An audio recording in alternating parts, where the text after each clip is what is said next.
Hey there, everyone, and welcome to the It's Not Your Fault episode of the Sunday Night Fantasy Pros Football Podcast. I am your host, Dan Harris, here to tell you that you are good enough, you are smart enough, and doggone it, people like you. With me, as always, is Mike Tagliere. You can find us on Twitter at DanHarris80 and at Mike Tagliere NFL Tags.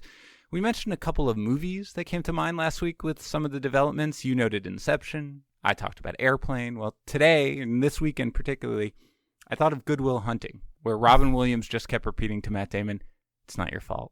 It's not your fault. There are a lot of people out there, Tags. They started Keenan Allen, Lamar Miller, and Aaron Jones in their fantasy playoffs. Maybe they turned to Marcus Murphy in a pinch. Frank Gore had been getting it done lately. But maybe they were lucky enough and they avoided all the players that played but left almost immediately with injuries. They might have started Saquon Barkley or Adam Thielen or Andrew Luck. Tags. Make these people feel better about their lives. Come on, we got to do something. That might have been the best intro to a podcast ever.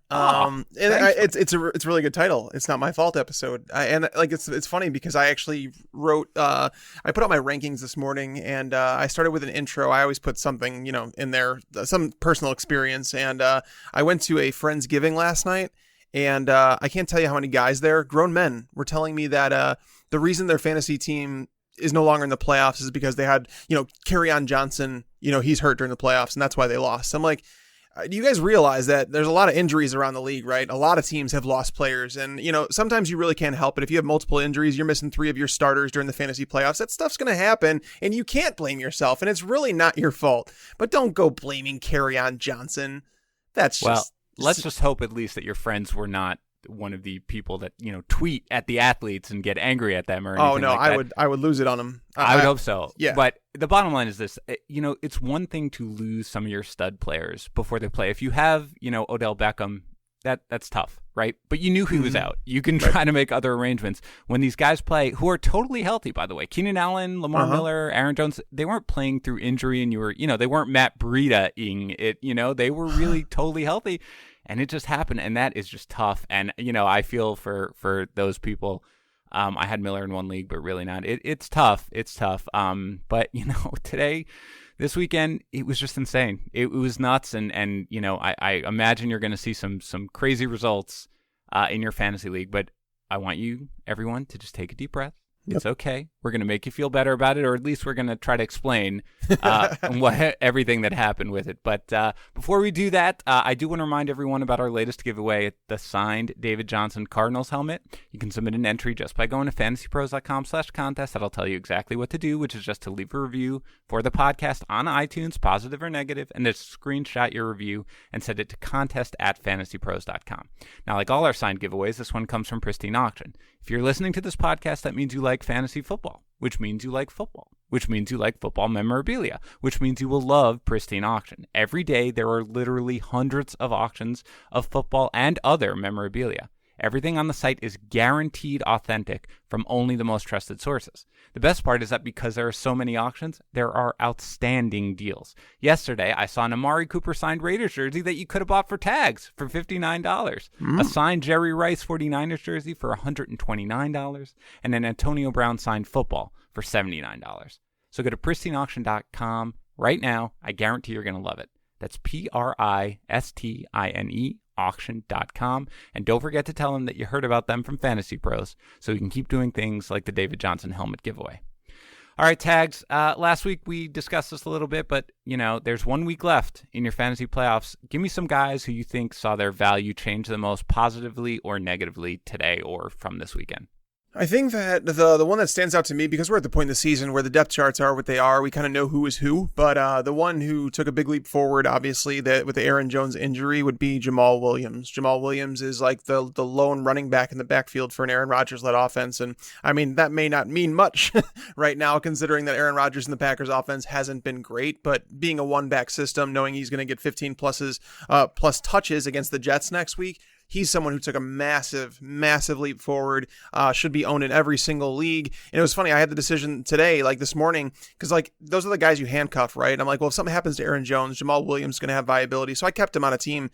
But sometimes you have to cut those guys loose. So he's probably going to be available in a lot of leagues. Someone who lost a lot of value to me is, it's as crazy as it is to say, because Frank Gore went down with an injury. I mean, Can we say that anybody can start Kenyan Drake confidently at all? I mean, Frank Gore goes down in the first half of that game. Kenyan Drake saw one carry. One carry? Kalen Ballage walked in and 12 carries. And he looked good on those carries.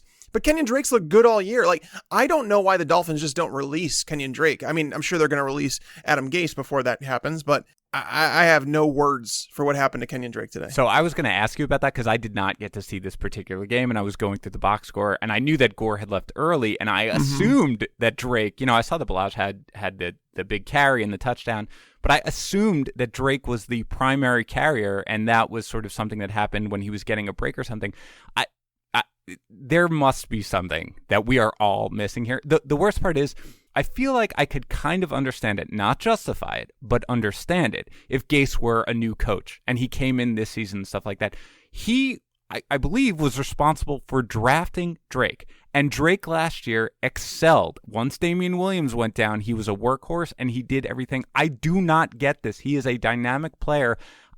I don't understand. And I think, frankly, thinking about him as probably the player who lost the most value, injury aside, is exactly correct. Because you assume Frank Gore is probably going to be out next week. I do not know the extent of his ankle injury, but, you'd probably have to assume. And yet, there's no way. There's no way you're going to feel okay starting Kenyan Drake against the Jaguars, right? There's no way. Nope. That's my point. Is just that he would be the one that lost the most value. I think Jamaal Williams is the one that gained the most for me. It is so frustrating because Drake was someone I actually threw in a tournament lineup thinking there'd be a lot of garbage time. He tends to get the negative game scripts. He's going to be involved in the passing game. The Vikings, if there's one weak area of their game, they do allow some rushing touchdowns. They've allowed some rushing production as of late. And sure enough, that stuff does come. It just goes to Kalen Ballage. I'm lost here, man. I can't explain it. No, there really is no justification. Now, out of curiosity, I believe I saw now, again, as always, we record these on Sunday night while the late games are still going, actually. So I'm not sure if there's been any further word. I think I saw something that it's a sprained MCL for Jones. Is that true? Have you read anything? For who? For Aaron Jones. For Aaron Yeah. Jones, yeah. He said he believes he has a sprained MCL. So basically, you can drop him from your fantasy team. He's not playing next week. Yeah, I by the way, what Tags just said about the fact that Williams is available, I was faced with that exact situation. I mean, I'm handcuffing a lot of the running backs that are out there, which is what you need to be doing. And Williams was just one of the guys who I was like, who do I think is more like? I don't know. I guess Rod Smith might have more value than Williams, and so I chose him over him.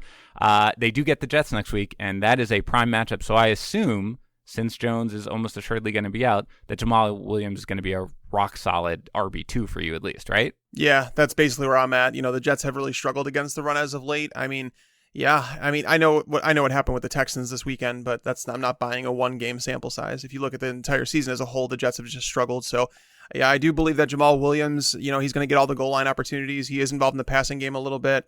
It's like a one-back system, man. If you get 15-plus touches, you're a top 24 back in my mind. Yeah.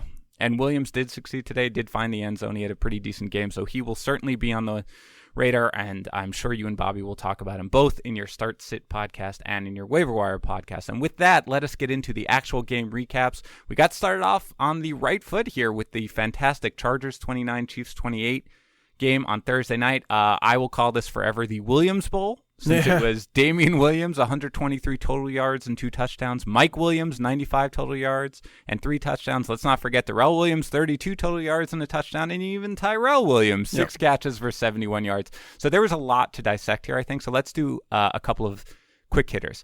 Let's start with the Chiefs. They have kind of a tough matchup in Seattle next week. That's really the reason why it is. The defense isn't that great, but in Seattle is always a tough place to play. Let's start with the running game. I'm going to ask you a 2-part question. Number one, in light of Damien Williams' outstanding performance, if Spencer Ware does return for next week, how do you expect the KC backfield to shake out? And if Ware does not return, how high do you think Damien Williams ranks next week? I think it's going to be somewhat of the share that they had before Ware suffered his injury. I think you're going to see somewhat of like a 60-40 split. I think Damien Williams definitely earned more trust moving forward, especially in the passing game, whereas like Spencer Ware was involved before going down, but they might ease him back into the lineup. You know what I mean? Like after missing the game, they might just say, we're going to ease you back into the lineup. They might give him 10 to 12 touches and have Damien Williams get 10 to 12 touches as well. Mix in Darrell Williams and have it be, because it seems like the Chiefs are just looking to go forward with like somewhat of a timeshare approach. And I want to be totally transparent here. I made the call on that before that game saying that I felt like Charkandrick West could be a factor and that, there might be 2 running backs who are viable options in this backfield. And it just so happens that Darrell Williams is the one who scored the touchdown instead of Charkandrick West. He got the snaps that I thought West would get. Didn't get as many touches, but at the same time, the timeshare was right. The player, I guess, was wrong. But Damien Williams, man, the Chargers, they were a letdown that game. Like the entire game, their defenses look terrible. They've lost Denzel Perriman. They've lost Corey Legit. That run defense has slowly trended in the wrong direction. And even with, Tyreek Hill playing out there gimpy with the Sammy Watkins out, I figured they'd do a better job containing Damien Williams, but he's a must play. I mean, that's the thing is if Spencer Ware is back, he's probably going to be in that high end RB3 territory, but I still think that he's someone that you probably have to play against Seattle, they've been kind of struggling with running backs as of late. They're not an elite run defense, but they're not one that you need to, they're not one you need to attack. They're not one you need to stay away from. So I just feel like it's a mediocre matchup, but Damien Williams, knowing that he is somewhat game script proof, that's why I feel okay playing him next week. Yeah, if Ware does return, I do think it's probably roughly a 50-50 split. Remember, Ware looked good the week before he got injured. So, I mean, Williams had a fantastic game here, but it does not necessarily mean that he's going to take over the lion's share of the work if Ware does get back. So if you own Damien Williams, basically you can just sit there and hope that Spencer Ware just takes a little extra time. Make sure you're healthy for getting into the playoffs before he comes back. I don't want to spend much time on this, but this is 2 relatively mediocre fantasy performances from Patrick Mahomes. I assume you don't have any major concerns. You're clearly starting him if you own him next week against Seattle, right? Yeah, you're starting him no matter what. And that's the thing is it really does stink that Tyreek Hill had a short week to get ready on because he does have that heel injury or whatever it is. Not having Sammy Watkins. Kelvin Benjamin is just like a giant tight end out there, and I expect Mahomes to just kind of sling the ball across his body and throw it up into one-on-one coverage. Mahomes, I've talked about that, where he's just winning a lot of passes that could go either way. They're just kind of going his way this year, and so we could see Kelvin Benjamin unfortunately become somewhat of a thing. Yeah. But yeah, you're starting Mahomes. I don't think you can get away from him. Yeah, I mean, I wouldn't overanalyze it. And again, his poor games are 2 touchdowns and 220 yards or whatever you get. So it's not anything to be overly concerned about or anything like that. On the other side of the ball, Melvin Gordon, again, was out, but he looks like he's headed in the right direction, and there is optimism that he'll play next week. Justin Jackson looks okay, does find the end zone, at least in his stead. Keenan Allen, as we talked about, left without a catch. He was diagnosed with a hip pointer. It doesn't necessarily sound like it'll keep him out next weekend against the Ravens. And if you own Allen and you survived your playoff matchup, you're a stud. Are you starting Mike Williams next week after this monster game? If Keenan Allen's out, yeah, I think so. I mean, even Seattle, LA, they're playing... Who is it they're playing this week? The Ravens. Chargers, they're playing the Ravens, yeah. They're playing the Ravens. The Ravens, I mean, probably not. Mike Williams against the Ravens cornerbacks. I mean, we saw Mike Evans kind of do some work today, but he saw a ton of targets. I think he saw 12 targets in that game. Chris Godwin was shut out to nothing. And that's kind of been the story against Baltimore this year. You don't really want to play receivers unless you know they're going to see 8+ targets, because those are receivers you kind of play in every matchup. I don't think we can guarantee Mike Williams for that. Keenan Allen would have the best matchup on the field, but I don't know if he's going to play. So it's something that we'll talk about as the week goes on. But Melvin Gordon even coming back, it's oh, hey, welcome back, Melvin. Oh, now you're going to go play against the Ravens. That's not a good matchup. So what's great is that we get all these weird questions of I don't really know if I want to dip into these waters right in your championship matchup where you have to make these decisions, right? I mean, Keenan Allen might play and might be limited. Melvin Gordon's probably going to play, but you don't know how he's going to look. It's not a great matchup. It's tough. Yeah, I'm certainly encouraged by Mike Williams, as anybody would be, but it just, they didn't have that many other options. But I mean, eventually you just think coaches are going to be like, man, this guy really needs to get the ball more. And they were creative. They had the nice run where he had a touchdown run, which I really liked. So my guess is Tyrell Williams just looks like crap. I'm sorry. I watch these games every single week, and I watch Tyrell Williams, and he's nothing special. Legitimately, He's a product of Phillip Rivers. Mike Williams is a difference maker. Mike Williams is a grown man. Tyrell Williams looks like he's jogging. Frankly, when I was watching him go, I was like, he's very stiff too, right, in his movements. Yeah. Anyway, but all these guys are, of course, elite athletes, but he really does not look good. So I do think that Mike Williams is a guy who, a la Derrick Henry, where we'll get there. I mean, a monster performance, you don't think a repeat is coming, but they certainly may have earned a starting role in your fantasy lineup. And I think he's probably going to be pretty borderline, and I'd feel relatively okay with starting him. Texans 29, Jets 22 last night, or as I like to call it, the perfect Dan Harris game. Sam Darnold looked more than competent, gave Jets fans a reason to be optimistic for the future, while the Jets lose and keep their draft position. Win-win. For the Texans, as we said, Lamar Miller leaves the game with an ankle injury after just 3 carries. If you survived your fantasy matchup, starting both Keenan Allen and Lamar Miller, you should have a t-shirt made. Early reports are that he is going to be fine for next week against the Eagles, so if he is, you can go ahead and deploy him. DeAndre Hopkins, huge effort, 10 catches, 170 yards, and 2 touchdowns. And he did hurt his ankle on that last touchdown catch, but I think he was back out there on the last drive where the Texans were killing the clock. So as far as I know, that's not anything to be concerned about. But other than the possible injury concerns, I didn't really see much to take away here on the Texans side of the ball. Did you? Not really, outside of the fact that DeAndre Hopkins is still very, very good at football. He is incredible. As soon as any time I would just be like, wait, is Mo Claiborne on him by himself? That's just not right. That's not what you want to be doing. He's really just an incredible football player. And I do think that, it looked bad when he first happened. He had to be kind of helped off, but he looked like he was okay. On the other side of the ball, look, with Isaiah Crowell on IR, Elijah McGuire leads the way with 21 touches, 71 yards, and a score, which he was basically carried into the end zone by his offensive line. He overcomes an early fumble. It was a tough matchup against the Texans. It's not a great matchup against the Packers next week, although it's better since Mike Daniels went on IR. Are you confident in starting McGuire as an RB2 in your championship week next week against the Packers? I don't think he's a bad play. He's going to be a better play than he was this week. I mean, the process this week, if you had McGuire as anything more than like a middling RB3, I think your process was wrong, because Houston's been a really tough team again. And if Elijah McGuire doesn't score, if he doesn't get that touchdown, this game looks like a major flop and nobody's even talking about him next week. So I always knew it was going to be a tough matchup. The Packers is a much easier matchup, but the question is, what does game script do? Because Trenton Cannon was involved in a lot more passing down work than I think I expected, because Trenton Cannon's just a guy, and I figured they'd want to see what they have in McGuire, giving him a workhorse role. Instead, they kind of put him in that Crowell role, and then had Trenton Cannon in the Elijah McGuire role. So I don't know. The coaching here is going to look a lot different next year. Sam Darnold, I want to ask you a question, though. This is more dynasty related.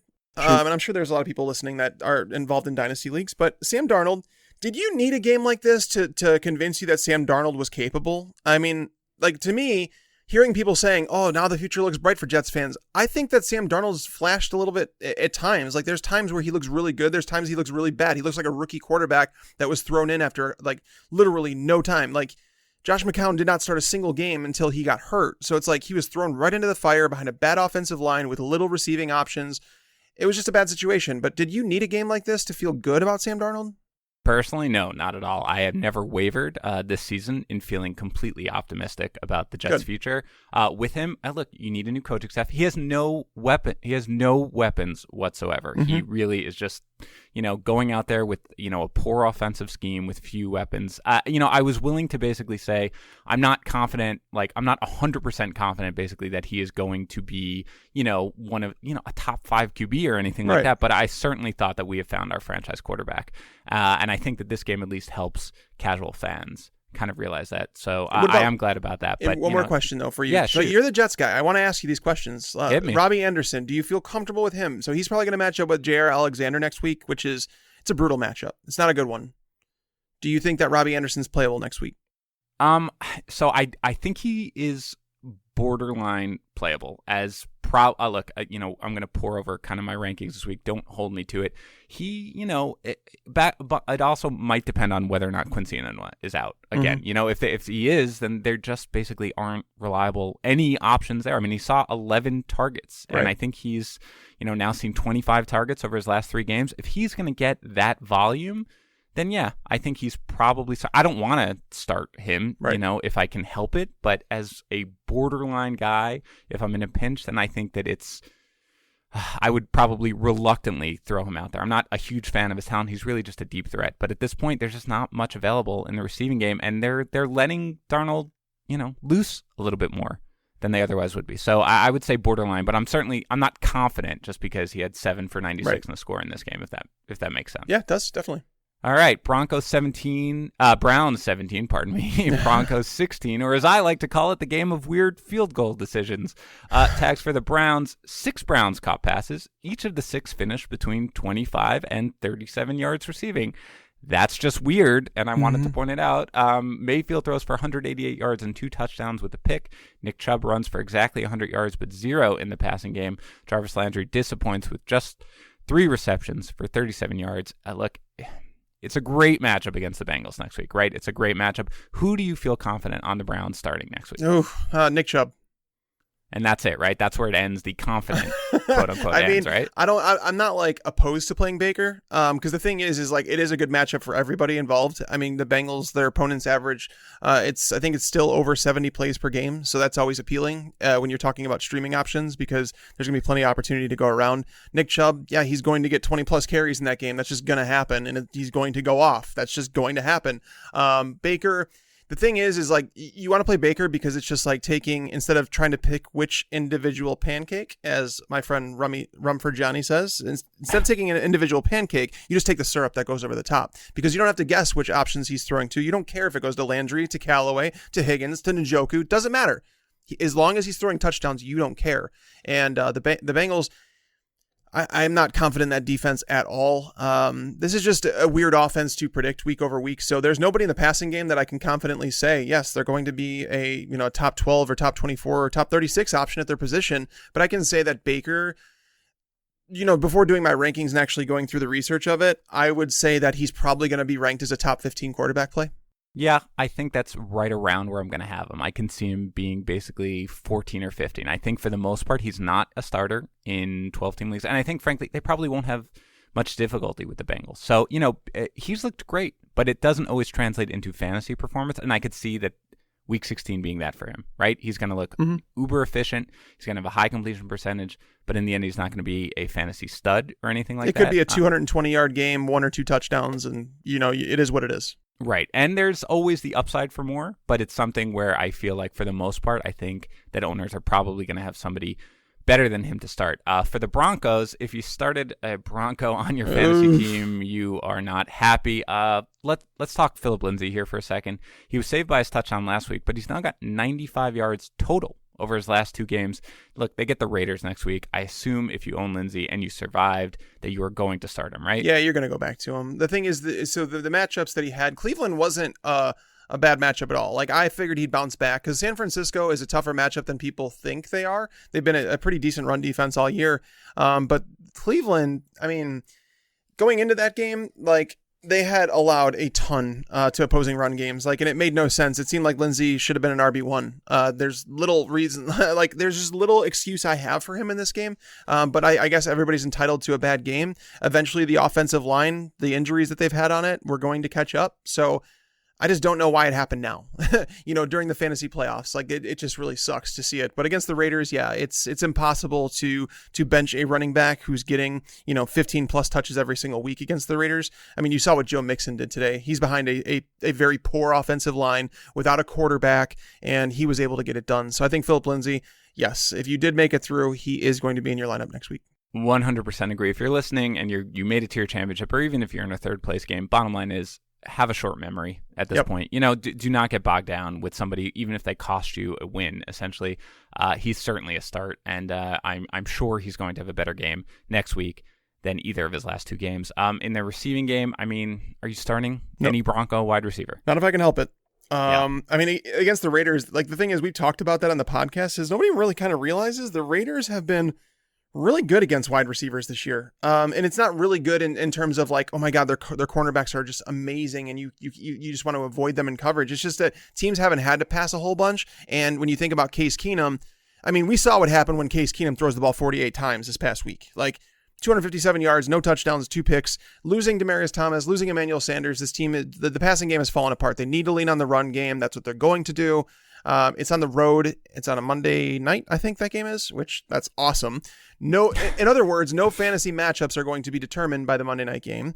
But But yeah, they've been a pretty good matchup. Like the ceiling against them, there's only been, I think it's just one wide receiver all year who has scored more than like 17, or I think two wide receivers who have scored more than 17 PPR points against them all year. So the ceiling's not high, and the risk you're taking by even trying to reach a limited ceiling is just not worth it. So even Cortland Sutton is probably going to wind up in like wide receiver 4 territory for me this week. Yeah, and he was the least productive of the three, wide receivers. Tim Patrick, 65 yards, Deshaun Hamilton, 46 yards, Sutton, 42. So it was certainly a disappointing effort, and I'm inclined to agree. I would avoid all of them if I possibly could next week against the Raiders. Coming to today's game, the Falcons 40, the Cardinals 14. We mentioned last week that the Falcons had lost 5 straight games, and they hadn't scored more than 20 points in any of those games. You kindly refer to their offense as, quote, out of sorts. I rudely refer to their offense as, quote, totally stinky. But things looked a little better today. Matt Ryan throws for 231 yards and 2 touchdowns and runs for 1 as well,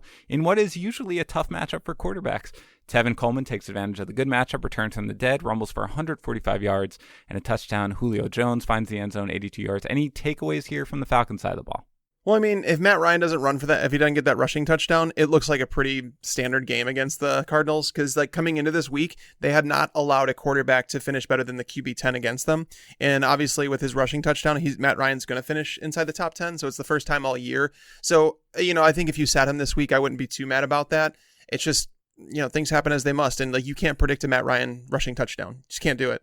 I'm not kidding. I would have been happy with the 231 and 2 touchdowns. Like, without the rushing touchdown. Correct. If I knew coming in that he was going to give me that, I would have been like, okay, good. Yes, fine. Yeah, it's like a QB 15 performance. I'll take it. Yeah. But yeah, the big takeaway here for me is like the Tevin Coleman thing, because like going into this week, I felt like I wanted to get this matchup right. And, between Tevin Coleman and Ito Smith, so over the last 2 weeks coming into this game, Ito Smith had outtouched Tevin Coleman in back-to-back weeks. So it was like, is there a changing of the guard? Are they moving on from Tevin Coleman?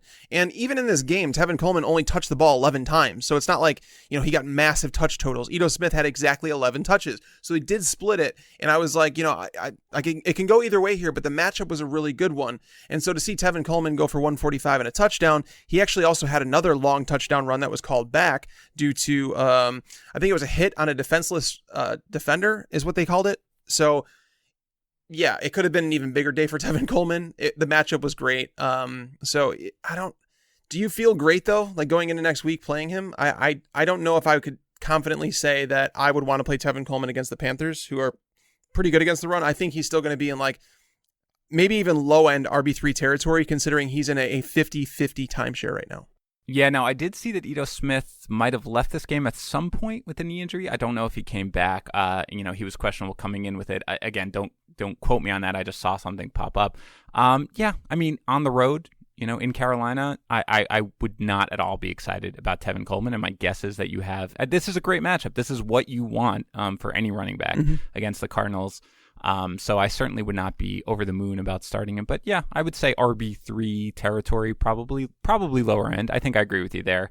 Again, I'll do my rankings this week and things can change. Don't hold me to that, but that's about where I don't think this certainly moves the needle that much for the remaining game. On the other side of the ball, it's pretty ugly. David Johnson, if you're a pass catching running back, this is where you want to go. David Johnson only catches 3 passes, but he does end up with 101 total yards and a score. Larry Fitzgerald, 7 catches for 82 yards. And in a week where rookie QBs from this year's class looked very good, Josh Rosen looks terrible. He was replaced by Mike Glennon. Is there anything that you really want to talk about here? Think about that for a second.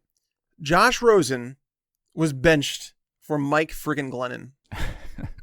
I mean, maybe we should be asking the reverse. If you had a Cardinals fan hosting this podcast, you could say, did you really need this to not have optimism about Josh Rosen going forward? I mean, out of curiosity, do you expect him to eventually turn into a workable QB? I have my concerns considering the offense in terms of like the coach. So the Steve Wilkes he's on board. They're not going to get rid of him after 1 year or anything like that. I think he has at least 1 more year, which is going to stunt the growth for Rosen. I just don't think. I think you need a coach to come in and like someone with a young quarterback. You need an experienced like offensive coordinator. And I know Byron Leftwich came in on very short notice. He had never been a coordinator. And it was really tough on him. Josh Rosen, he was thrown into a fire. He's playing behind a bad offensive line. He's got limited receiving options, but overall, he hasn't looked great either. He's his his awareness in the pocket is terrible. He's throwing passes that he shouldn't be throwing. He took 6 sacks today, which, I mean, he has been throwing up balls that he shouldn't. Like, he should take a sack or throw it away sometimes, but it's just like there's so many things that he's doing wrong that it's overshadowing the things that he's doing right. And I feel better about Darnold. If I'm being completely honest, like if you were to ask me which quarterback would I want to go forward with, like as the head of a franchise, I would say Darnold would be my option over Rosen. Rosen he looks like a pocket passer in a game that you need to have some mobility, especially as a young quarterback while you're going through the rough times in your career, because you have to have something to fall back on. Mike Glennon's terrible. I have no idea, but he walks in and he throws 10 for 14 passes, 111 yards and a touchdown, something that Josh Rosen hasn't been able to do all year. Like, David Johnson's stuck in purgatory. I question this all the time. You know, I'm not a professional athlete, but if I was, like, think about this for a second. Would you be mad if you were David Johnson that you signed the contract extension with the Cardinals? Or is it just like, well, you know, I got paid and that's what I wanted. I wanted the guaranteed money, and I don't blame him. You know, like, as a running back, you know, one injury and they're going to throw you away.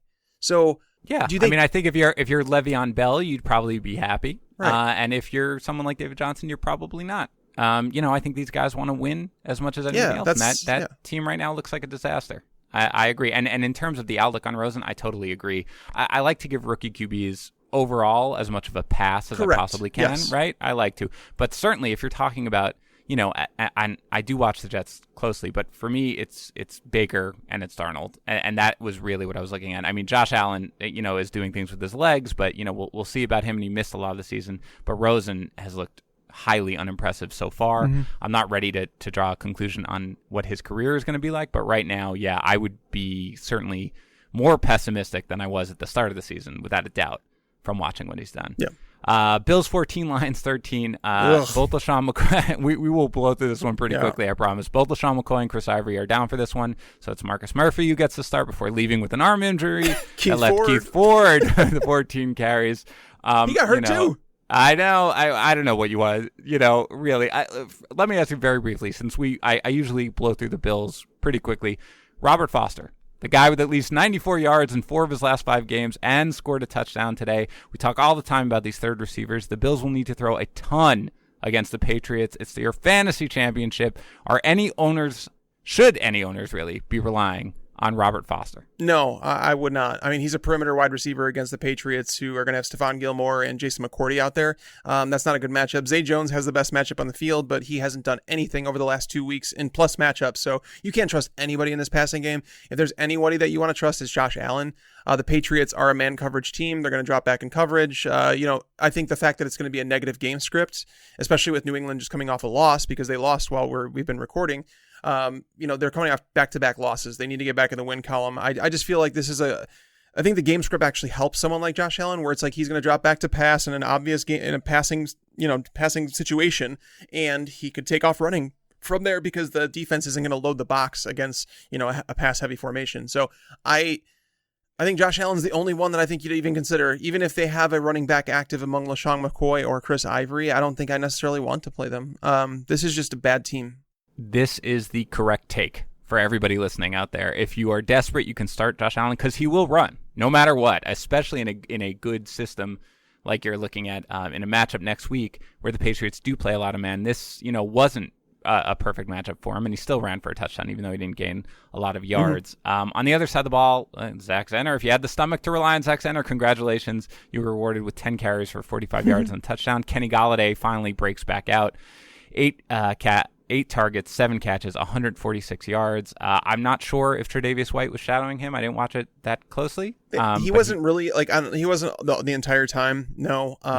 But the thing is like the targets, even when he was in coverage, like Golladay, like the catches he had, there were some good ones. I talked a lot about Golladay on the stream today, saying that I thought everyone should have played him as like a low end wide receiver 2, high end 3, just because with Bruce Ellington out, with no run game essentially, I just felt like the targets were going to be enough to carry him through. And even though he only has 8 targets, I thought he would have like 10 plus. I thought he was a lock for 10 targets this game. The production was there, and Kenny Golladay, a lot of it was on him, honestly. Like there were a couple of catches where he just skied over the defender and just snagged the ball. Like he's a player, man. He's a man. He's 40. Yeah, he's really sorry. Sometimes it just pops in my head, and whatever comes out, comes out. Yeah, and frankly, Tre'Davious White, it's been a little leaky lately. I mean, he wasn't that great against the Jets the week prior, so he's not exactly for to the extent you're looking at next week, and you're worrying about the Patriots. Not that you would bench Gordon or anything like that, but it's not a matchup that you need to run away from. Bears 24, Packers 17. So the Bears wrap up the NFC North title tags. As everyone knows, you and I are like super, super best friends. I don't really see a whole lot to discuss here from a fantasy perspective, but in light of the big win, I'm going to free you up to do whatever you want to do with the Bears. You can go ahead and talk. I'll give you 1 minute. Go ahead and talk about whatever you want to talk about with the Bears, fantasy or not, whatever you want. Well, congrats, Chicago Bears. I mean, to know that like the analysts out there's so many people in the national media that have they put the Bears as the third or fourth option in the division. To know that they locked this up in week 15, kudos to them and that defense. Mitch Trubisky's final line looks good. He didn't play particularly well. Again, stat lines can be deceiving, and he locked onto his first read a lot. And if there's a good defense, they're gonna start picking him off. So that's got to be fixed. Jordan Howard looked good for the second straight week. I think again, his stat line doesn't look great, 19 carries, 60 yards and a touchdown, but he's showing a little bit more patience behind the line of scrimmage. The offensive line is creating more space, and he's shown a little bit of wiggle. So I don't know if it's just like late in the season, he's got more juice in his legs than he typically does at this time of the year. The cold weather is going to start affecting defenses differently than it's going to affect the offense. There's not much to take away here. It's kind of like, talking about the Browns offense, where it's like, you play Baker Mayfield and you really don't know who to play outside of that. I think you're at that point with the Bears offense too, where, Allen Robinson's been targeted quite a bit recently, but he's been dealing with a hip issue. He typically sees the top cornerback on the other team. Anthony Miller has not been involved at all. He's definitely droppable. Even though he has a good matchup next week against the 49ers, Adam Shaheen's getting involved. Trey Burton finally finds the end zone again. Taylor Gabriel's getting some targets, but it's just there's so many pieces here. From a fantasy perspective, Mitch Trubisky is going to be a high floor option. I think against the 49ers next week, I will have him as a top 12 play. I feel like that's a matchup where the Bears will exploit that matchup through the air. And on the Packers side, Aaron Rodgers, he was off today. He was completely off his game. The Bears, there were opportunities for him to throw touchdowns in this game, kind of like I thought there would be. Kyle Fuller was beat multiple times. Prince Amukamara got beat a couple times. And Rodgers just missed his guys deep. Valdez-Scantling, he missed him on a deep one. He overthrew Randall Cobb twice. Devontae Adams just missed on another one. It was just a bad game for Aaron Rodgers. And that's all we can say about it. And that Jamaal Williams is going to be a starter next week. Like, you play him as a top 24 option against the Jets. And that's about it. The one other question I have for you, Dan, would you play Randall Cobb next week against the Jets? Look, if his name wasn't Randall Cobb, probably, right? That's the thing. Of course. If you want to play a slot receiver against the Jets, Buster Screen is scary, but only for Jets fans. It's not somebody who I think that you should be worried about.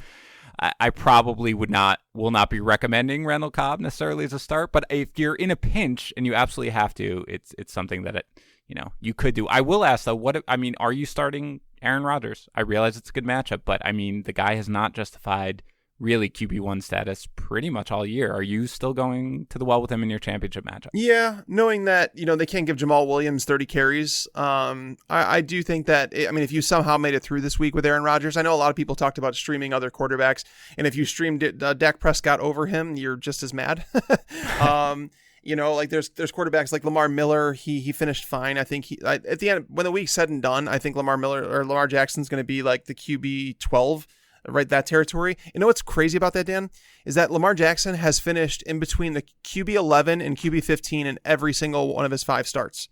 So it's like, he's not giving you a ceiling, but he's not losing you a week either. He's like the ideal streamer. So there's going to be plenty of questions about Rodgers after that game, but the Jets don't bring a pass rush. I just feel like Rodgers is going to have plenty of time here. He's going to be ranked as a top 10 quarterback in my rankings. I know that. Yes, so that's the bottom line, right? I own Rodgers in the league. I somehow have survived to the championship matchup. I am still going to start him. I won't feel good about it. And I will rethink ever, sitting there even when he drops to like the 6th round and being like, oh, fine, I'll take him. It's really it's been a pretty terrible year for him overall. And things have not gotten better since Mike McCarthy left, unfortunately. But yeah, I think you're starting him. It's a great matchup. And I think if you've made it with him on your team, you might as well go to the well one more time. Bengals 30, Raiders 16. Tyler Boyd does leave this one with a knee injury. He has already basically either tweeted out or said that he thinks he's fine. So he does not get on the "it's not your fault" list because he does at least give his owners a touchdown. Joe Mixon, as you mentioned, winning fantasy owners some championships, takes advantage of the great matchup against the Raiders with 27 carries for 129 yards and 2 touchdowns. CJ Uzomah disappoints in what's pretty much the best matchup for an opposing tight end. He does see 5 targets, but just 1 catch for 27 yards. Any takeaways for the Bengals? Uzomah is pretty much unusable. I mean, if you get 5 targets against the Raiders, you should have at least put up a double-digit fantasy day. I mean, Jeff Driscoll's been worse than I think any of us anticipated. Joe Mixon gets a lot of carries, but again, I still don't like how they use him. I mean, I understand that you walk away from this game as a Mixon owner and you're happy, but in the end, it's 4 targets, 2 catches, 1 yard. They're not doing any design pass plays to him. They're having him run up the gut, which he's not an in between the tackles runner. He's not someone that's going to break tackles. I've said this like every week, and it's just getting old. And I had this conversation with my brother-in-law today about like the Marvin Lewis era has to come to an end. And like to know how long he's coached this team and to know that they have no playoff win and to know that he has no clue on how to run this team. Like, how does he still have a job? And on top of it, and then he's just like, well, you know what they're going to do? They're just going to fire Lewis and they're just going to promote Hugh Jackson. I would quit Joe Mixon shares in Dynasty if that happened.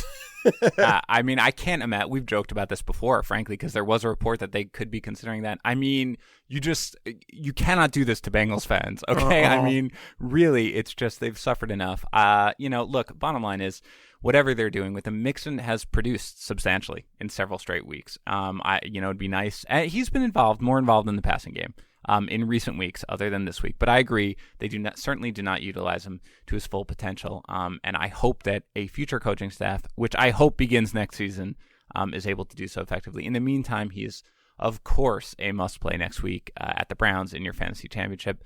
On the other side of the ball, the Raiders look, behind a decimated offensive line. Doug Martin finally disappoints. 39 yards on 9 carries. Do you want to talk about anybody on the Raiders? And if so, who? No, I don't. Doug Martin is disappointing. I don't know what else to say. I started him over someone in my home league. I don't want to talk about it.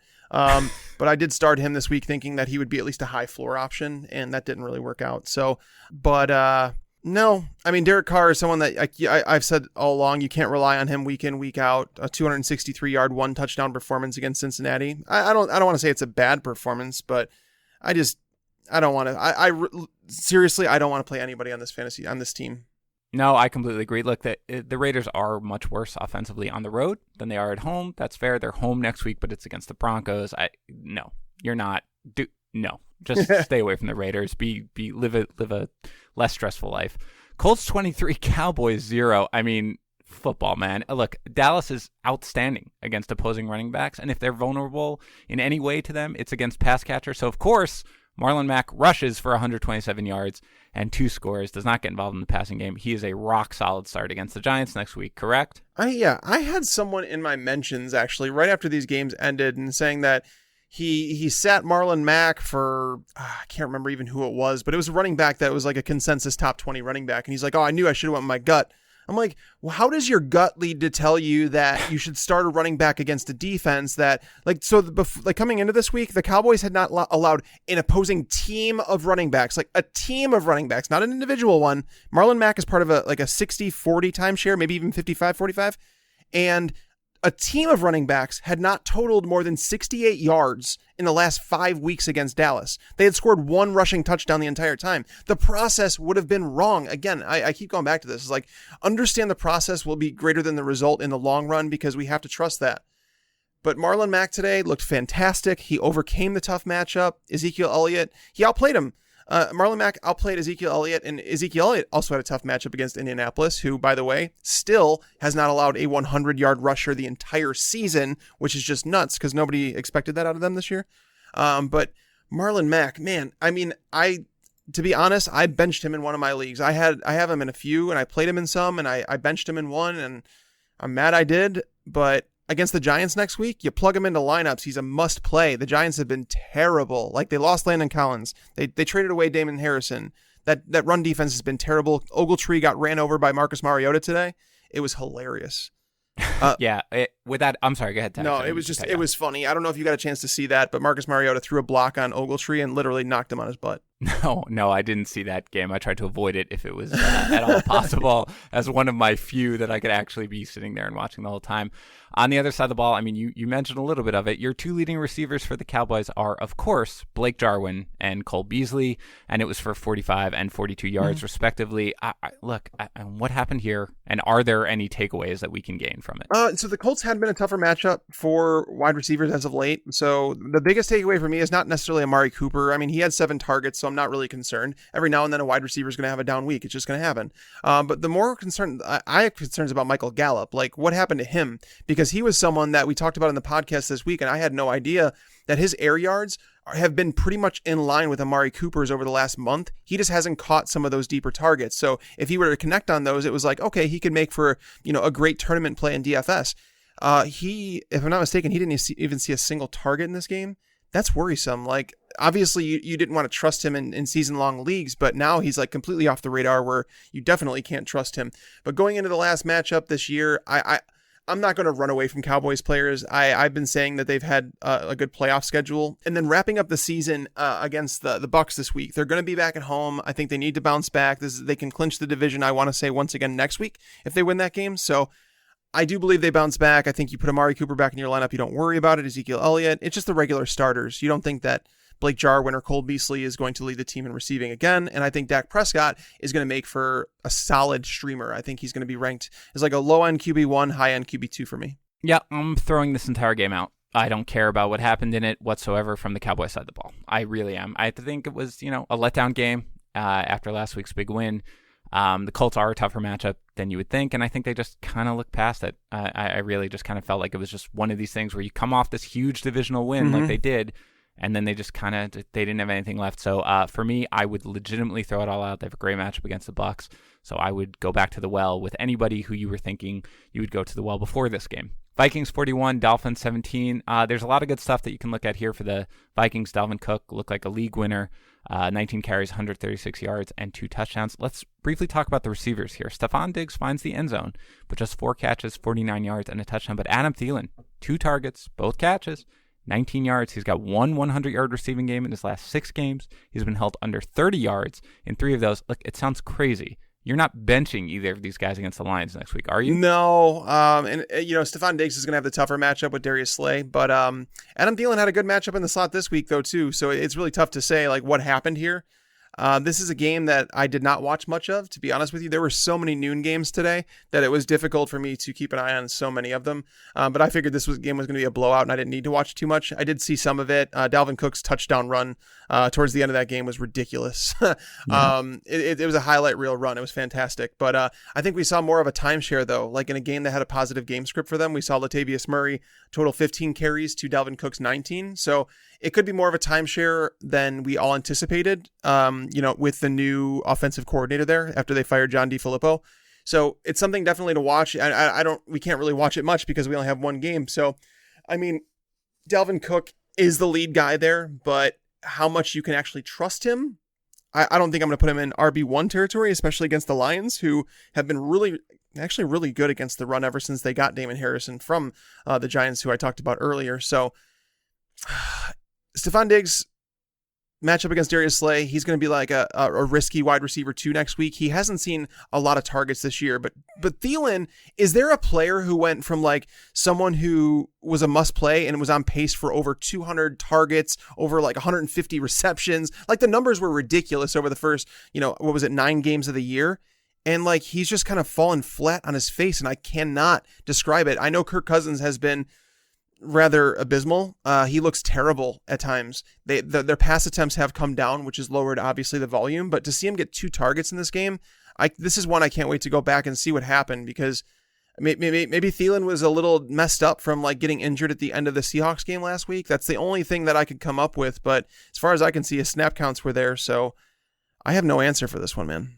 Yeah, nor do I. I mean, the only thing I'm going to, again, he has been a little bit disappointing. They controlled this game from the outset. This game was never remotely close to being in doubt, which is why, personally, I'm not at all concerned with Murray's carries. And it could be the change in offensive coordinator, but for me, I think it's so beyond clear that Dalvin Cook is the guy that you need to go to when you need to win the game, and I really think they were just so far ahead that they were willing to give Murray more work than they otherwise would be. Against the Lions, as you mentioned, it is not a great matchup for running backs, but I think Cook for me will probably be a little higher than he will be for you. I think I'll probably have him as roughly, a low-end RB1 because I'm just in love with the talent. On the other side of the ball, we already talked about Kenyan Drake and how we are pulling our hair out. Is there anything else that you want to take away? No, I mean, against the Jaguars, the defense there, have they like literally lost it? Like lost everything? I mean, like in terms of their swag, their mojo, yeah, they have. But are they a bottom 10 defense that you attack? No, they're not. So I still think it's a bottom 10 matchup in the NFL in terms for fantasy players. Kenny Stills, you saw his fantasy floor again today, even with Ryan Tannehill. Devontae Parker, no catches. You can't feel confident in Kalen Ballage. It could be a Kenyan Drake situation where Drake pops off next week. I don't know. But the Jags haven't been a matchup to attack again with running backs, so I don't want to play anybody from that team in week 16, and that's me being completely honest. Like, I would rather attach myself to someone to a high-scoring offense and just hope that they have a chance of carrying my team to a fantasy victory rather than getting, let's hope this guy gets 5 catches for 65 yards or something like that. Yeah, the only chance is if, with the Gore injury, Kenyan Drake had kind of gotten all the work and showed that he would be the only guy who I would have been kind of remotely excited to start from this team next week. There is nobody. Avoid the Dolphins entirely next week. And if you get burned by, a huge Kenny Stills game or even if Kenny Drake finally has that game, it doesn't matter, man. There's no way you could rely on him. So avoid all Dolphins next week, at least sounds like for both of us. Titans 17, Giants nothing in the first of our 2 monsoon games. The weather was horrific in this game and the Bucks Ravens game. So for me, I'm trying not to take too much out of it. But let's, of course, talk about Derrick Henry. Total beast again, 33 carries, 170 yards, and 2 touchdowns. It is safe to say, after the last 2 weeks, that he has earned your trust as a must-start option next week against the Redskins, right? Yeah, he kind of has to be right now. Over the first 12 games, he totaled 128 carries, 474 yards, and 5 touchdowns. Over the last 2 weeks, we have 408 yards and 6 touchdowns. Like, he's on a tear. And they gave him a career-high 33 carries this game. And I understand the weather kind of called for it. And like when you could see rain coming down on your TV, it's got to be coming down in person. So this game, it kind of fit his role. But he is clearly running head and shoulders above Dion Lewis, no pun intended.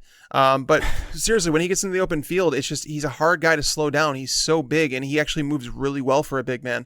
Kind of reminds me a little bit like Brandon Jacobs back in the day when he had like his heyday with the Giants. But Washington has really struggled against running backs as of late. Over their last 7 games, they've allowed over 900 rushing yards on 172 carries. No team of running backs has totaled less than 4.23 yards per carry against them in that time. So knowing that Henry is going to get 15 plus touches in a home game, the odds of him like hitting the 100-yard mark are very good. So I think Derrick Henry is going to be considered like a high-end RB2 for me.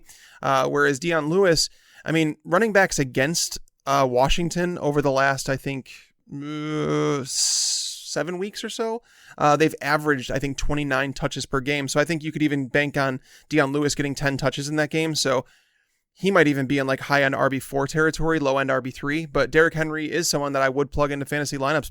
Ride him while he's hot. The guy just looks like he has fresh legs this late in the season while defenses just can't hang. Yeah, he did well at the end of last season too, and I think that this is what it is. Especially, people are tired. Man, yeah. It's been a long. We're tired, frankly. It's been a long season for these guys, and just to have to tackle this guy, it's just running downhill right at you. It's just got to be terrible. Brandon Jacobs, great comp. So of course, I highly doubt anybody was thinking that if they own him and they're in their championship matchup after the last 2 games, they're going to bench him. But certainly, I think he has our full support. On the other side of the ball, just a disaster for everyone involved. Saquon Barkley, 14 carries for 31 yards. He does get 4 catches for 25 yards on 10 targets through the air. Are you willing to basically write this entire thing off in light of the weather? Yeah, Saquon didn't have a game below, I think, 95 total yards coming into this one. So I'm just going to write off his bad one. Tennessee's a tough matchup. People kind of somehow overlook that all the time. Sterling Shepard was the real big disappointment here for me. 9 targets. He catches just 2 passes for 37 yards in Odell Beckham's absence. The targets are where they should have been, but obviously the weather didn't cooperate either. But going back over to the Titan side of the ball, I think Taywan Taylor is someone that's interesting. Like if you're looking for someone to snag off the waiver wire, like as like an emergency start, like let's say you have injury issues or whatever the case is, and you need someone in a deep league, Taywan Taylor has, over the last 3 weeks, he actually has more targets than Corey Davis. He's outproducing him yardage wise. And while Corey Davis deals with Josh Norman next week, you have Taywan Taylor going to match up with Fabian Moreau, which is a better matchup. So he's someone that's like a sneaky play in week 16. I'm not going to say that he's startable, like that you should want to start him as like a top 36 wide receiver, but he's definitely someone that I wanted to mention because he clearly has a bigger role in this offense. No, that's a good point. And frankly, I mean, I've seen Mariota, and I was at the game against the Jets where there are just a couple of deep balls that he likes to throw on him. If he can catch one or two of those, he can make an impact. So that's good, especially for deeper leagues. Redskins 16, Jaguars 13. Let this be a lesson to all of you. When you play Madden football to learn your teammates' names, you will drive for game-winning scores and become a folk hero like Josh Johnson did today. He doesn't play well. He does throw for a score. He rushes for 49 yards in the comeback victory. Adrian Peterson rushes I believe it was 51 yards. Yep. No Washington receiver does anything, of course. And on the other side of the ball, the only Jaguars player on whom you were relying at all, Leonard Fournette, gains only 64 total yards of either team tags. To me, Fournette's really the only real thing to discuss here. Are you still willing to roll with him next week against the Dolphins? Yeah, for sure. I'll play Fournette. I mean, I played him in DFS this week, and obviously that's going to bite me in the butt. So I the offensive line being hurt, that's definitely going to hurt. I mean, he had 1 carry for 25 yards. Outside of that, he had like 21 yards on 10 carries. Like it was a terrible game. Cody Kessler threw for 57 yards. Like the offense has nothing going for it. So firing their offensive coordinator hasn't changed a damn thing. I think going back to Blake Bortles might actually help Leonard Fournette in the run game because at least Bortles offers another threat to run the ball against the defense. So it's ugly. I would want to avoid it if possible, but when you have a running back who's getting 15 plus touches every week, again like Fournette, you're going to play him. As for Adrian Peterson, he's someone that's been trending downward for quite a long time. The loss of 2 interior offensive linemen has really hurt him a lot. If you were to take away that 90-yard touchdown run against the Eagles on primetime, like 3 weeks ago or 2 weeks ago, whatever it was, over the last 7 games, he has averaged just 2.65 yards per carry. He has just 2 touchdowns on 93 carries. He's not much involved in the passing game, and he's going up against Tennessee next week, who we just saw shut down Saquon Barkley and Leonard Fournette the last 2 weeks. So yeah, honestly, Peterson is not a must play next week. And if you have an option on your bench that you feel like offers you more potential, I would feel okay benching him if you had to. Yeah, honestly, he is one of the few guys who I could say, even when you are guaranteed as many touches as he is going to get in the backfield, I certainly do not feel compelled to play him. Yeah. And not anywhere close. Even in that game where he had the 90-yard run, he didn't reach 100 yards Nope. rushing. I mean, it's just, and it is, I think it's a combination both that he is probably slowing down. Remember that he's defied age for a while and he looked amazing, but it's a long season as we talked about. And again, just how decimated that offensive line is. So certainly at the Titans, he will not be a recommended play, at least for me. He'll certainly be outside of RB2 range. I don't really know where he's going to fall, but in the end, if you have other options, I would certainly explore them. Ravens 20, Bucks 12 in monsoon game number 2. So again, the fantasy takeaways are a little bit limited here because the weather was so bad, but we can look at the running game. Gus Edwards gets 19 carries for 104 yards and a touchdown. Kenneth Dixon looks good again, 11 carries, 48 yards, but I assume it's Edwards, the guy to own, and then Kenneth Dixon is sort of an emergency, maybe RB3 in like PPR leagues or something. Yeah, pretty much. That's probably exactly what I would tell people. I was hoping that Dixon would have a bigger role. They're going to be playing the Chargers this coming week, and this is going to be an interesting one. And Dixon might actually have more appeal because Baltimore, I don't want to say they were in control this entire game because it was a close game throughout. I want to say at one point that they were down 9-3, if I'm not mistaken. So Gus Edwards, the 19 carries for 104 yards and a touchdown, like that was just consistently beating down the defense. Does that happen with the Chargers? They're going to be playing in LA. That run defense has, lightened up over the last, I'd say a month or so.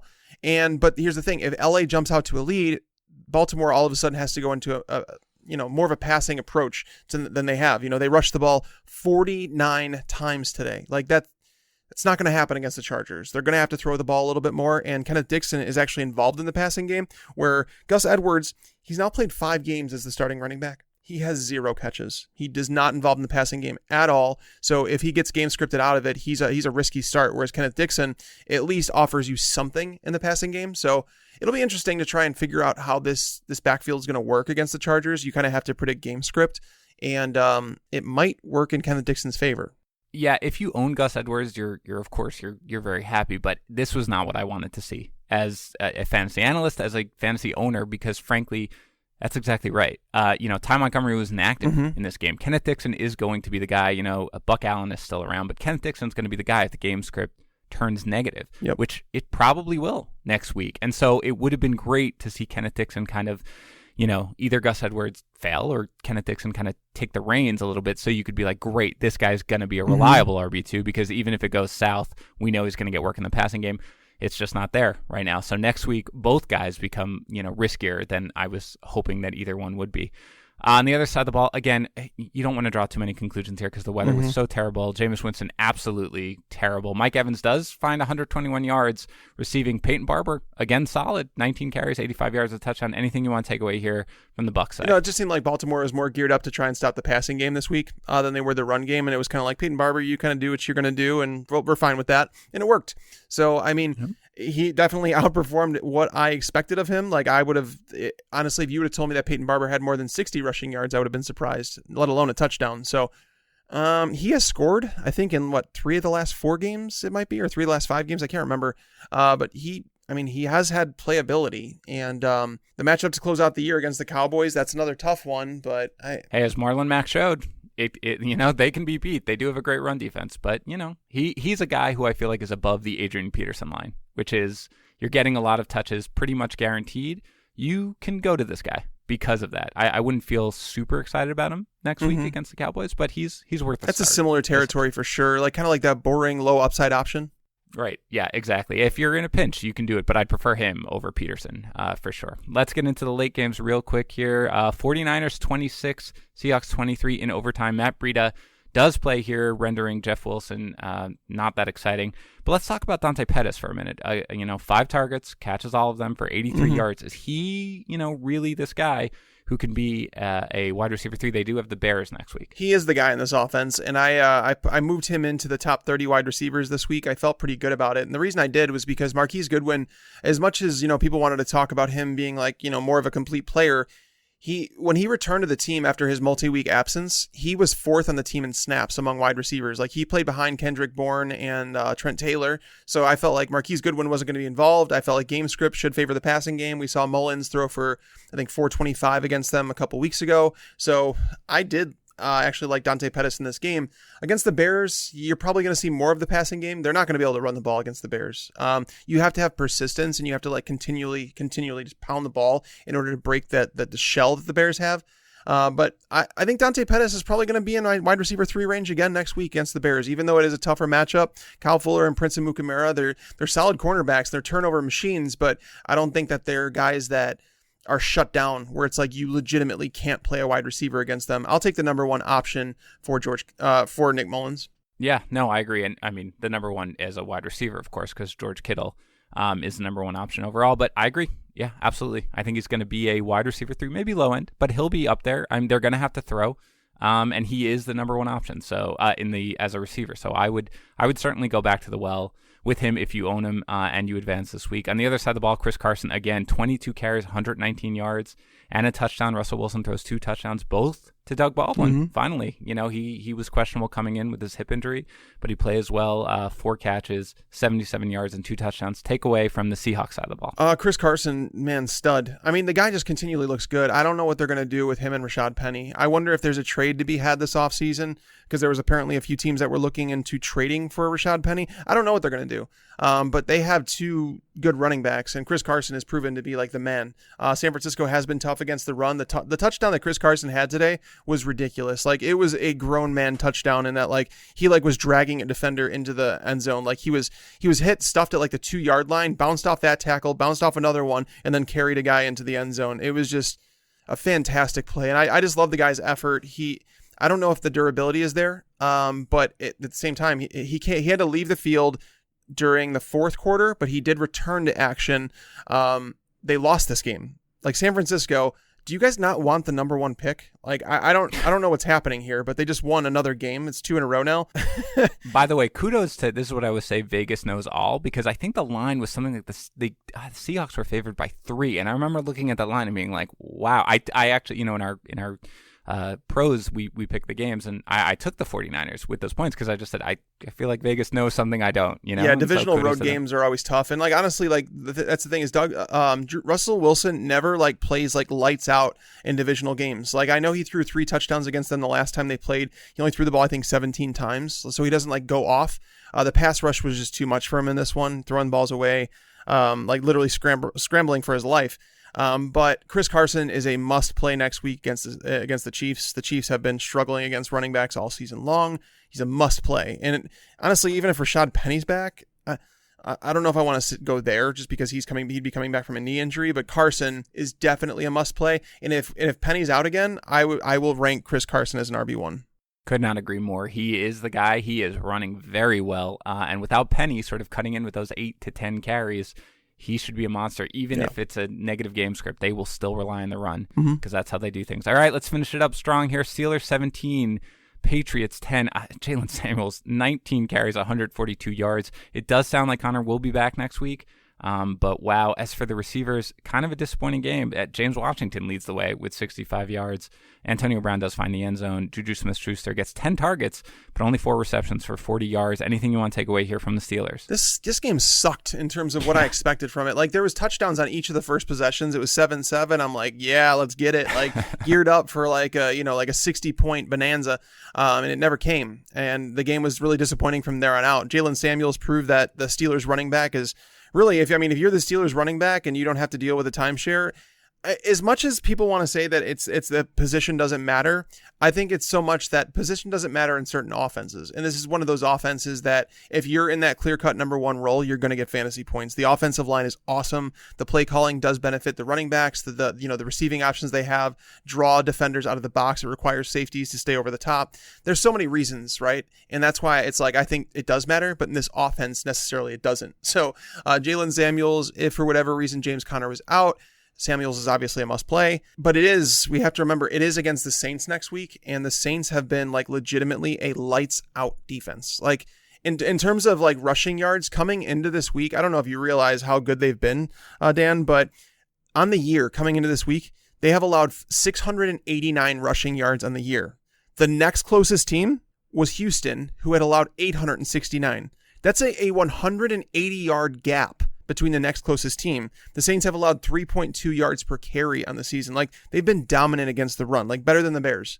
So and they play extremely well at home, which is where they're going to be next week. So it is something that would be scary. I do wonder whether or not Samuel's performance and the fact that they won. I mean, they need to keep winning because the Ravens are, I believe, a half game behind them. But I do wonder whether or not Samuel's performance here and the fact that he showed that he could really pretty easily carry the load when they take it easy on Connor. Correct, that they hold him back. They're probably going to make the playoffs, and whether or not they mean Connor's out. So while I have you on the podcast, because obviously you're not going to be on the rest of the week, I want to ask you this question. Let's pretend that it's now Thursday, okay? And we're looking at it, and James Conner is limited in practice. They're saying that they're going to play, but they expect to have him on a snap count. How do you feel about Jalen Samuels, and how do you feel about James Conner? Ugh, is that enough of an answer for you? I mean, that really, if Connor is going to be limited, it is going to be terrible. Yeah. I imagine that Samuels is going to get a lot of work in that situation anyway, because they're going to have points scored on them with the Saints. But I mean, if they're both going to play, I certainly am not back to ranking Connor as like a rock solid RB1, not anything close if he's going to be limited. So I don't know. I'd probably, have them, Connor a little higher than Samuels, but I'd have them, I don't know, close to like low RB2 range. What about you? Yeah, I mean, that's the thing. That's why I wanted to ask you, because I think that's a realistic possibility that's what we hear, that James Conner is going to be back for this game, but that they're not going to give him the full workload. They're going to split it up a little bit with Jalen Samuels. And in that case, I'm probably ranking Conner as like a low-end RB2 and Samuels as like a high-end RB3. Yeah. That's probably what I would do. And I know that and some people are going to say that's like, you're hedging your bets, and that's fine. You kind of have to do that because I'm not going to say that I know for sure. I don't think anybody does. Yeah.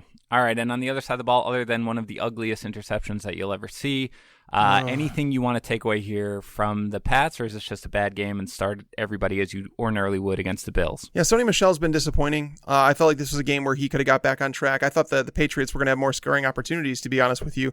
But honestly, I don't know who's like a must play in their offense anymore. Rob Gronkowski has a disappointing game against one of the softest defenses against tight ends, and a team that he had traditionally crushed. You have James White, who has seen a declining role with Rex Burkhead back. Rex Burkhead's not getting enough touches to be fantasy relevant. Sony Michel's not finding the end zone.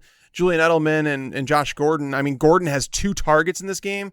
I know he was covered by Joe Hayden, but come on. Like, I don't know. The Patriots, I'm at the point now, I have been saying for a long time that I feel like Tom Brady and Rob Gronkowski are done after this year. I think I'm standing by that. I think it's been a grind of a season. They just lost 2 in a row. And I just think, I think we're witnessing the end of a dynasty. And, this is nothing against Tom Brady. It's nothing against Rob Gronkowski. Like, they've been an amazing duo to watch. Bill Belichick, does he go to the Browns, return home, and coach Baker Mayfield? I hope so. But I don't know how you feel about this, because you know that division inside and out, but I feel like this is the end. So I think Rob Gronkowski almost assuredly retires at the end of the year. I would be shocked if he doesn't. Brady, look, I've said this to a couple of friends here. This is the longest I can remember watching Brady and thinking that he just doesn't look right. You've had these brief periods in the past over, probably going back 3 or 4 years. At this point, you said, is this the end? This feels like the end. I don't know for sure, but, he does not look the same. At this point, he still is doing fine because of the system, but his passes don't have the same zip on it that, especially the longer ones. So, if it wasn't for my own personal feelings, I would probably say yes, but then I'm sure they'll win the Super Bowl this year. So I would not rule them out. And honestly, I would pick them over if I had to choose between them and the Steelers to win the Super Bowl, I'd still take the Patriots, because I still think that they'd find a way to get it done. But I still feel like this is the end. Yeah, no, I am inclined to agree, and as a Jets fan, I certainly hope that's the case. But anyway, that is it for today's show. Before we go, I do want to remind everyone about the David Johnson signed helmet giveaway. Just go to fantasypros.com/contest, and again, that's brought to you by the sponsor of today's show, Pristine Auction. Remember, they have a ton of amazing items up for auction every single day. Just go to pristineauction.com. That's PRISTINE auction.com. On behalf of everyone here at Fantasy Pros, thanks for listening, and enjoy your football. I just wanted you to watch me dissolve.